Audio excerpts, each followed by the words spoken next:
Welcome back sa ating channel. Naging mainit nga no sapin sa mundo ng social media ang ginawa nga ni Lisa Smugs at Kuting ng Norte sa paggamit na naman sa mga tao para ipagirgir nga itong si VP Sara Duterte. Dito nga natin makikita na talagang ginagawa na nga ng kampo ni Kuting ng Norte at Lisa Smugs para mapuksa si VP Sara Duterte.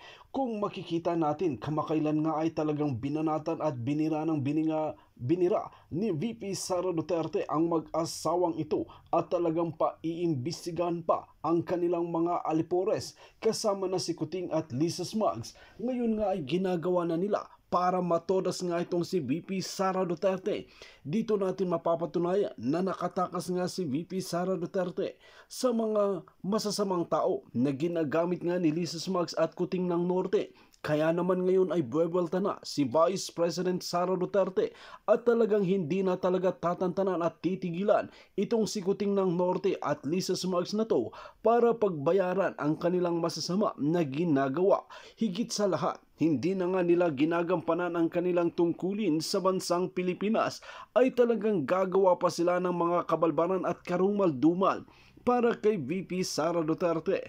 Dito natin makikita na talagang isiniyasat nga ng matatapang na mga vlogger ang ginawa ni Kuting ng Norte at Lisa Smugs na ayaw ngang ipalabas sa bias mainstream media dahil talagang masisira ng tuluyan ang pangalan ni Kuting ng Norte. Ngunit ngayon nga ay hindi na siya tatantanan. Panoorin nga natin ang buong detalye. At kung bago ka lamang sa aking channel, huwag kalimutan i-click ang subscribe button at notification bell para lagi kang updated sa ating mga bagong video. At para sa sulit viewers natin dyan, maraming salamat sa walang sawang pagsuporta. Speaking of that, Happy Sunday ay ginamit na naman ni Liza Tanas ang kanyang in-law, si Imelda Marcos. So napag-alaman natin yan. Actually may nakausap tayong malapit sa kanila. Ayan, nakita ninyo?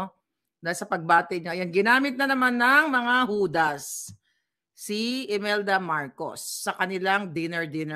Happy Sunday ek. So kung mapapansin mo, wala dyan si Sandro at may mga nakarating sa atin information, allegedly ay nagpaparehab yata sa kakasup-sup daw ng singhot ng pulburon. At wala rin dyan si Senator Amy Marcos. Well, lagi naman siyang wala dyan. At baka hindi niya makayanan yung panghi ng pagkatao ni Lisa Tanas. And I hope, sabi nga natin, may pinangahawakan tayong isang hibla na lamang na, kailangan gawin ni Senator Amy Marcos dahil galit na ang taong bayan.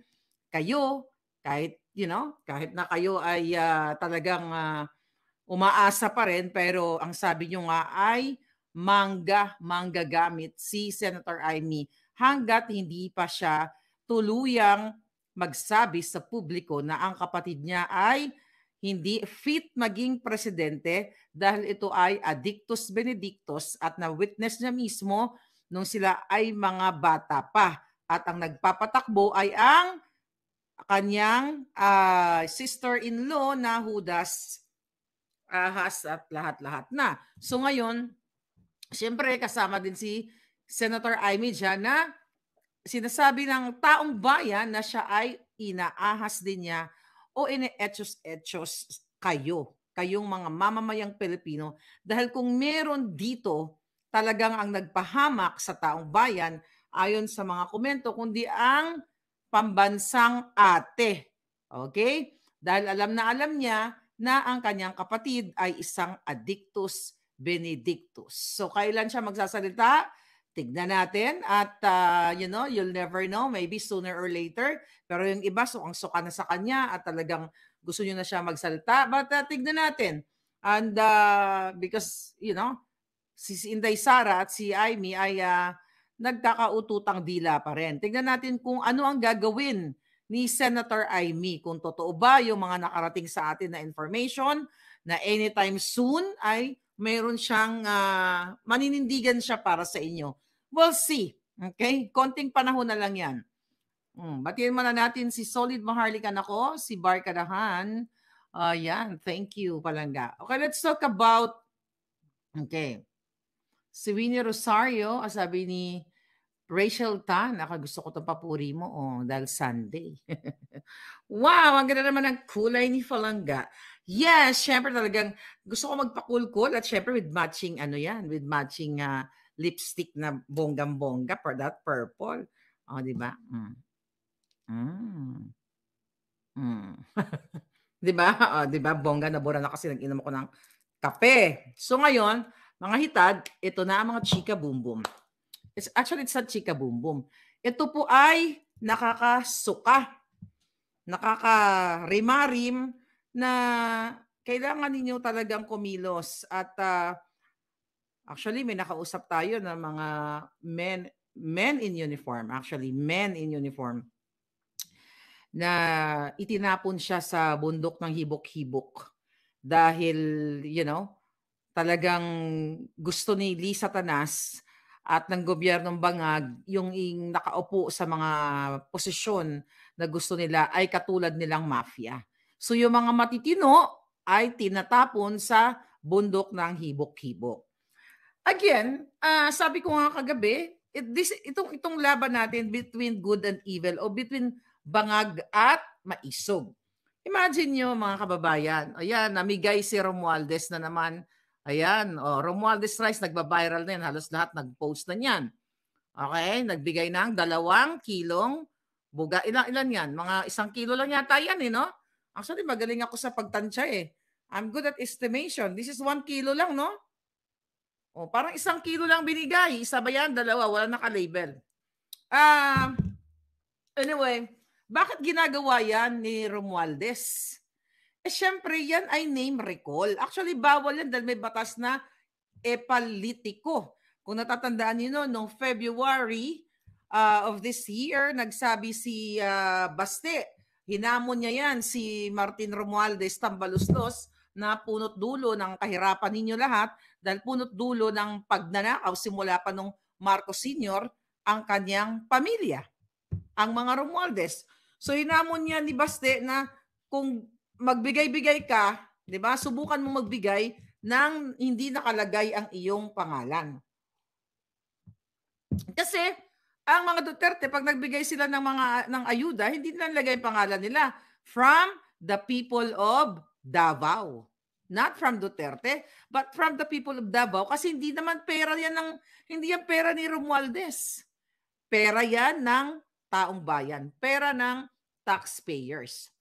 Now, mga kababayan, sabi ni Adnan, okay, 1, 2 kainan lang yung rice na yan. Exactly. Bentot, ayan, nasusukan na siya kay Ngagba. Yes, bakit? 1, 2, kasi bayad yan, suhol yan. I mean, panggagamit yan sa ating mga maliliit na taong kapit sa patalim na naghihikahus na instead na, sabi ko nga, everyday paulit-ulit na dapat bigyan sila ng livelihood program, sustainable jobs, di ba? Forever na trabaho or oportunidad. So binibigyan lang kayo, ayan, 1 kilo, 2 kilo. Kaya nga sabi ko sa inyo, kumilos na kayo. Ayan, Romualdez Rice, kanya ba to? Pera niya ba to? Galing sa bulsa niya? Tulog pa rin kayo. Yung mga dating Piklawan, Dilawan, tulog pa rin kayo. But again, it's your choice. Okay? Vote vying yan. In short, sabi ni Don Ramon, okay na wala. Gigil na talaga galal ako, sabi ni Ling. Ngayon, mga kababayan, it's so alarming. Oh, by the way, bago tayo mapunta sa assassination, yung grupo ng ating mga maisog sa New York ay kahapon ay pumunta sa harap ng United Nations kung saan ang grupo nila Attorney Valera at ang ating Sara Duterte supporters in New York ay nagkaroon sila ng pagtitipon o peaceful rally doon sa harap ng United Nations kung saan pinapahiwatig nila ang mga paggigipit, pagiging abuso, lahat na from extraction, lahat ng issue na ginagawa ng gobyerno ni Marcos Jr. ay dinala nila sa UN. Sana, mga palangga, Madam Jocelyn, lahat po kayo dyan, ang gawin natin, talagang manawagan tayo sa buong New York. Filipino, when I say buong New York, Filipino-American citizens na magkaisa kayong lahat dyan at yung neighboring state like New Jersey, di ba? Washington DC, even California, kung gustong pumunta dyan, ay magkaroon tayo ng isang talagang non-stop na pagwuwelga. Pero peaceful, nagkakasayahan at ipakita yung mga banner sa United Nations. Lahat ng kidnapping ni Lisa, lahat dapat ipaikot doon sa UN para makakuha tayo ng atensyon. And not only that, you can go to Europe also. I mean, yung mga nasa Europe.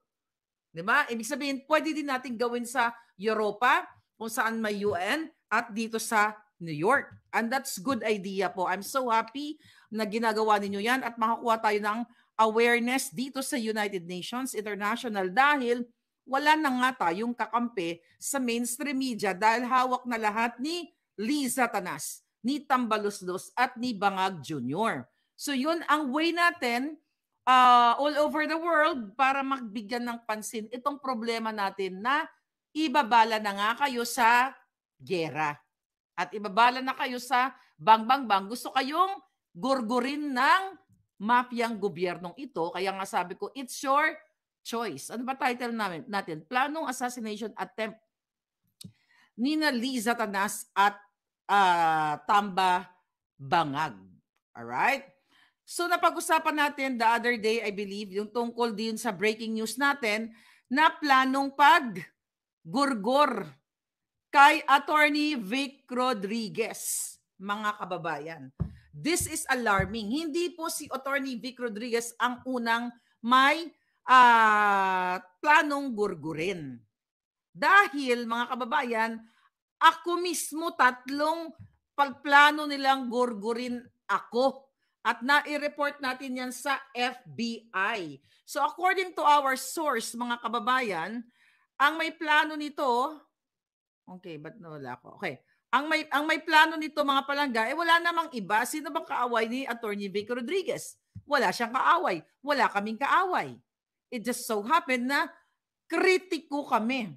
At kami ay nagvo-voice out dito para malaman ng buong sambayan ng Pilipino na ang gobyerno ni Marcos Jr. ay isa pong manggugurgur. Ulitin ko po, even sa mga kasong isinampa sa Liza Tanas, ay naka-highlight siya at ang pamilya niya patungkol po dito sa death threat sa akin. Alright? At inireport natin niya sa FBI. At doon sa kanilang press conference ng mga kasabwat, okay, ni Liza sa pagtanim ng mga kaso laban sa akin sa paggagawa ng mga kwento, fabricated crime, it's fabricated crime na patuloy nilang ginagawa dyan sa Pilipinas at kahit sa Amerika ay gusto nilang sindakin ako. Pero hindi tayo magpapasindak dahil lalaban tayo at actually maganda po ang mga progreso ng ating mga kaso na ginawa-gawa nila, but I just can't speak right now. I'm just waiting for the right time sa ating victory, tunay na victory. Ngayon, mga palangga, doon sa kanilang press conference, okay, ng press conference ng mga alipores ni Liza Tanas, merong statement yung kanilang bakit kailangan ko to ikwento? Merong statement yung kanilang abogado dito sa Amerika na nag-hire sila ng private investigator para sa akin. Okay? Bigla ko naalala yon. Okay? Nag-hire daw sila ng private investigator para i-serve, okay, yung kanilang kaso para sa akin. You know, hindi po, porket hindi mo alam ang address ng isang tao, ang last resort mo ay private investigator. Maraming paraan. Pwede kang magpa-publish sa newspaper and later on, pag hindi sumagot yung kinakasuhan mo, merong mga legal process yan. Not to the point na ipa-private investigator mo si Maharlika. Saan sila kumuha ng pera? Yan ang malaking katanungan. Ganun ba kayaman ang mga dating dugyot na mga walang nilalamon at puro pang i-scam ang ginagawa na kayang mag-hire ng private investigator? May analysis dyan sa mga private investigator na ginagawa ng gobyernong bangag. Front lang yan. Pero yan, ang tawag dyan mga palangga ay surveillance or casing. Okay? To do criminal activity. 'Di ba? Yun yung ginagawa kay Attorney Vic. Actually, hindi private investigator ang hinire nila. Nagpanggap, mga kapalangga, itong babae at lalaki. Ay, tingnan natin dito. Nagpanggap yung isang babae, isang lalaki na kunyari po ay pasyente, what do you call it? Kliyente, okay? Kliyente na naghahanap ng legal service sa opisina o sa law firm ni Attorney Vic Rodriguez. So ang tawag sa ginawa ng 2 days ago nitong lalaki at babae na nagpanggap, mga kababayan, na hingi ng legal service sa opisina sa law firm ni Attorney Vic na wala naman silang appointment. Okay? At nung nagpumasok sila doon sa building na yon, ay mayroon bago pa sila nakarating actually sa opisina, doon sa floor kung saan nandoon yung office ni Attorney Vic Rodriguez o ng kanyang law firm, mga palangga, meron pa silang mga ginawa before that na ang babae ay bumaba sa second floor, parang talagang may planong, bumaba sa second floor, naghagdan, parang hindi mapakali, tapos may tinitext na siguro ang tinitext niya based dun sa, napanood ko kasi yung video, hindi lang natin pwedeng ipakita yung video ngayon, mga kababayan. So na meron silang hitman sa labas. So nakikita natin yung babae at lalaki, minake sure nila na nandoon si Attorney Vic kasi nga ang question nila is nasaan si Attorney Vic? 'Di ba? Nag-oopisina pa siya dito, kailan, hindi ganoon ang kliyente na may problema ka sa marital problem ang I think ang kanilang issue. Teka, tignan natin. Nagpanggap na okay. Basahin natin ulit dito. Alright? So, kailan to? Nung Friday. Ano ba araw ngayon dyan? Friday dito. Alright? So, nagpanggap, di ba? Na yung nagpanggap itong babae at saka lalaki. Yung babae na iwan sa lobby, tapos yung lalaki umakyat sa opisina. Ulitin natin, wala siyang appointment, nag-walk-in lang at nag-inquire ng marital legal service. Tapos iniwan niya yung babae. So kung iniwan niya yung babae, marital problem ang problema nila, whatever marital problem ang yung eksena nila, bakit naiwan yung babae? Yun yung question. Bakit naiwan yung babae? Kung sila dalawa ay kailangan ng problema, bakit may nagpaiwan? So may nakita dun sa CCTV na nagte-text yung babae. Hindi lang natin alam kung sino tinitext niya, but definitely yung sa mga galawan nila, dahil suspicious talaga, malamang, minimake sure nila kung nandoon ba si Attorney Vic Rodriguez sa kanyang opisina. Then, yung mga assassins ay nandoon lang sa labas. Di ba? Na, eto, ganyan, eto, nakapwesto, But ganun pa man, ang purpose nila doon ay humingi ng legal service. Pero ang unang tanong, nasaan si Attorney Vic? Eh, mga lawyers yung kaharap niya. Bakit si Attorney Vic ang hinahanap niya? Magkakilala ba sila? Yun ang titignan ninyo. At kailangan talagang, mga palangga, na kayo ay kumilos na. Then according to the lawyer na nag-assist sa kanila, na sinabi nga niya na hindi na napupunta dito si Attorney Vic for 2 years na. Tapos nag-insist pa yung lalaki, saan siya nag-opisina? Wala ba siyang satellite office? Yan ba ang nagkukonsulta o nanghihingi ng legal service about marital eklabush? So dito nga, palangga, very alarming. At anyway, na pinaimbestigahan naman na ito at ito'y na-report na rin sa pulis. Narinig na naman na natin dito. Then ang certain persona na ito ay ang nakapirma dito sa kanilang logbook ay yung ngayong certain Spencer Alcaraz at Veronica Constantino. So you know what, nung binreaking news natin 'to, hindi kaagad nag-sink in sa akin kasi hindi naman ito yung topic natin, dapat breaking news lang. So kung sila ay mag-asawa, magkaiba sila ng apelyido, well, that's possible, you know? Pwede naman yon. Yun ay isa sa mga points na sa investigation, kayo ba talaga ay mag-asawa na nagsisik ng legal advice? So, isa yun sa mga puntos. Pero bakit tong legal service nilang mag-asawa, bakit hiwalay sila? At bakit yung babae parang may kinakausap pa ikot-ikot pa doon sa lobby, at yung lalaki ay nasa loob ng opisina? Actually, dangerous yun, mga palangga. Very dangerous. So ngayon, pag-uusapan natin, bakit ba may mga ganitong klaseng nangyayari ngayon sa ating bayan? Ulitin ko, hindi lang po si Attorney Vic ang unang may ganitong klaseng gustong manggurgur. Okay? Sa mga vloggers, ang sinong unang ginurgur? Si Percy Lapid. Ayun ang kawawa, nagurgur talaga siya. And now, ako gusto nilang gurgurin dahil syempre, sobrang grabe yung expose natin dito na galing mismo sa mga government officials na ipinapakita natin sa inyo kung gaano po ka-mafia ang gobyerno ni Tambalisa Tanas Bangag. Okay? Ano ba ibig sabihin ng assassination, mga palangga? Ang paggurgur sa isang taong importante o sikat, let's say artista, o vlogger, di ba? O prominent na personalidad na mayroon, madalas kasi yung assassination, well, may mga na-assassinate na hindi naman political inclined. Well, yung mga politiko talaga, okay? Yung mga taon like me na mayroong paninindigan at mga Dito nga natin makikita ang katapangan nga ni Madam Harlika na isiwalat ang mga kabulukan na nangyayari sa loob mismo ng Malacanang. Kaya ngayon nga ay talagang magtatago na si Kuting ng Norte, Lisa Smugs, dahil nga nabubuking na ang kanilang mga kabalbalan na ginagawa sa loob mismo ng Malacanang. While mga kaibigan, kung kayo ang tatanungin ano ang inyong mga opinyon, just comment below sa ating comment section at ating pag-uusapan.